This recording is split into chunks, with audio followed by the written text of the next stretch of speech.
大家好，我是 Teacher Ben， 我很兴奋可以跟你介绍我设计的占星自然发音学习的方法。自然发音很重要，学生刚开始的时候，所以我们设计一个比较新的主意。这个自然发音会专心他们的体力跟说的能力。这些书的跟其他的差别是，其他的书会比较专心单字，还是有字幕，可是我们的会比较专心字幕跟短母音。短母音很重要，因为学生可以学英文很久，可是还不能分别短母音，所以我们觉得短母音很重要。我要说对不起，因为我的中文不是很好，所以我要开始说英文，所以我可以比较清楚跟你解释我的方法跟我的学习。So now I'll begin speaking English.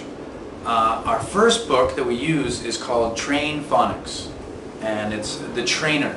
The trainer is to have students practice using letters and writing letters. When they first begin, they begin by learning how to write the letter A. A is a very important letter when learning because of the stroke order, 笔画. When students learn how to write the letter A, they're able to write the letter G, Q, and D, which are all the same stroke order. Then students have an easier time telling the difference between a B and a D. The books will use a simple format where they first will review the past lesson or one of the lessons before. They have a review box and they will write the proper letter, and then after that they will begin writing the new letter. For this example, it would be G. After they've written the examples of G all the way to the bottom, a parent or teacher can say the sound, the target sound, for example, g, goat. Now the student will be asked to circle the goat and then color. When the students finish coloring, the teacher or parent can go on to the next one, and so on and so on. The book does not follow the same format as A, B, C, D, E, F, G because, as I mentioned earlier, the stroke order is more important here. After the students have finished the trainer, they're ready to begin Train Phonics Book 1.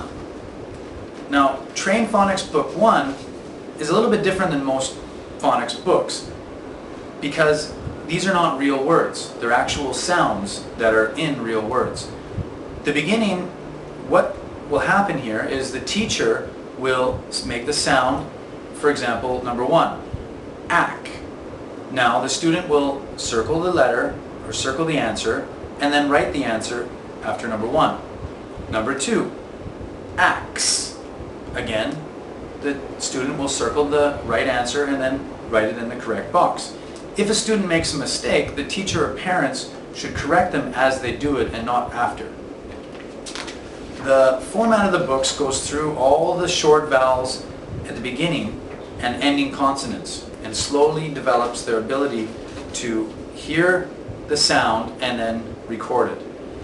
A very important practice in this book is after they've written all 6 answers, a parent or teacher should ask them to read it back to them. These are 2 completely different skills and both very important. So for example, if the answer was here, I would say of, ul, ud. Now if you have a classroom, students can be coloring in the box provided at the bottom. The books go through a simple systematic way of getting a little bit more and more difficult as it goes through. By page 31, we're now actually in single syllable words. Again, some of the words are not real words, but they're also very important in the English language. After you've completed book 1, You're now ready to go on to Book 2. Book 2 is much the same as Book 1 and starts again with short vowel and ending consonant.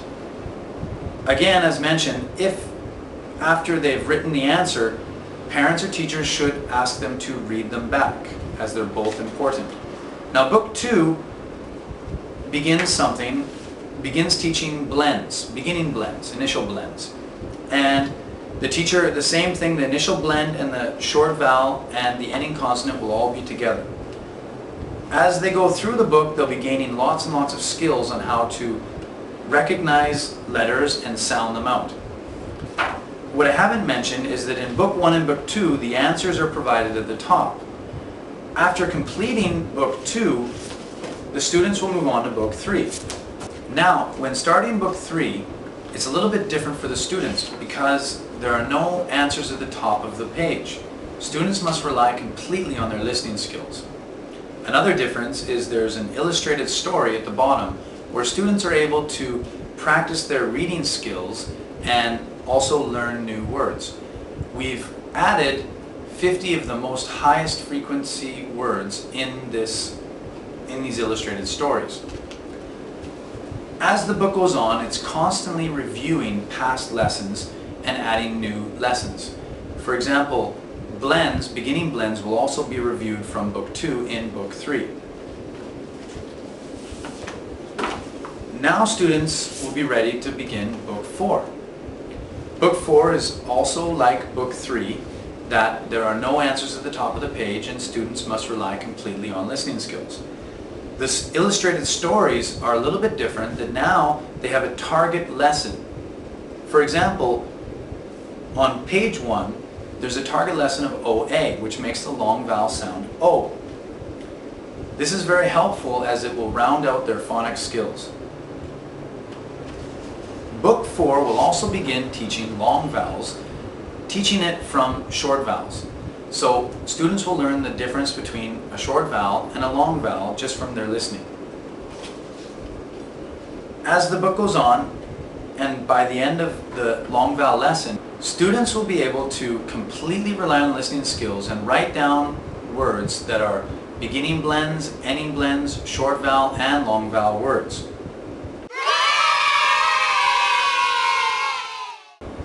I would like to now take this time to introduce our block phonics. Block phonics is a really interesting way for students to practice their phonics skills. As you can see here, the blocks are made up of joinable pieces. What is concentrated here is the short vowels and the ending consonants. Now, students will be able to mix and match beginning consonants with the short vowel and ending consonants. For example, og, dog, sat,